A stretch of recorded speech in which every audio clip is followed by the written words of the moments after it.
ივანე ჯავახიშვილმა 1907 წელს ჯერ კიდევ პეტერბურგში ყოფნისას დააარსა უნივერსიტეტში ქართველ სტუდენტთა წრე. ქართველი სტუდენტი ეკრძალებოდათ რუსულ ენაზე სიტყვის ამოღება ამ ადამიანებს, როდესაც სემინარი ჰქონდათ და რაღაცა საიდუმლო მისია დაეკისრა ამ წრეს, ძალიან საინტერესო რამე. და 1911 წლამდე მუშაობდა ეს წრე და შექმნეს რაღაცისთვის ემზადებოდნენ. შექმნეს პატარა ბარათები, რომელიც შედგებოდა 15 კითხვისგან და დაუგზავნეს რუსეთის კიევის, მაშინ რუსეთის ეგრე სახელმწიფო იყო, რუსეთისა და ევროპის უმაღლეს სასწავლებლებში მყოფ ქართველებს და გამოიკითხეს მათი ინტერესები.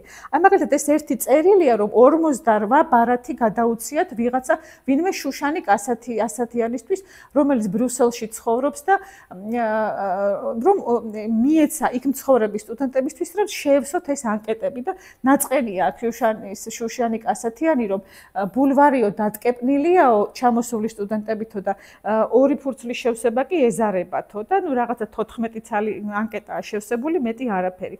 აი რას ითხოვდა ეს საანკეტო ფურცელი, რომ ქართველი სტუდენტების ყოფაცხოვრების გამოსარკვევის საანკეტო ფურცელი იყო.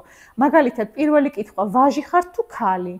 უცოლო თუ ცოლიანი, გაუთხოვარ თუ გათხოვილი, ცოლის ეროვნება, ქმრის ეროვნება, თქვენი წოდება, სადაური ხართ, როდის, სად და რა გვარი სასწავლებელი გაათავეთ, სად ცხოვრობთ, რამდენი ფული გაქვთ, თვიური ხარჯი რას შეადგენს თქვენი, რომელი ავადმყოფობა გაქვთ, რა საგნები გაინტერესებთ სპეციალურად, იღებთ თუ არა მონაწილეობას ქართულ ან სხვა სათვისტომოში, რამდენი ენა იცით ქართულის გარდა კარგად, თანამშრომლობთ თუ არა ქართულ ჟურნალ-გაზეთებში და რომელ პოლიტიკურ მიმართულებას თანაუგრძნობთ ჩვენში საქართველოში.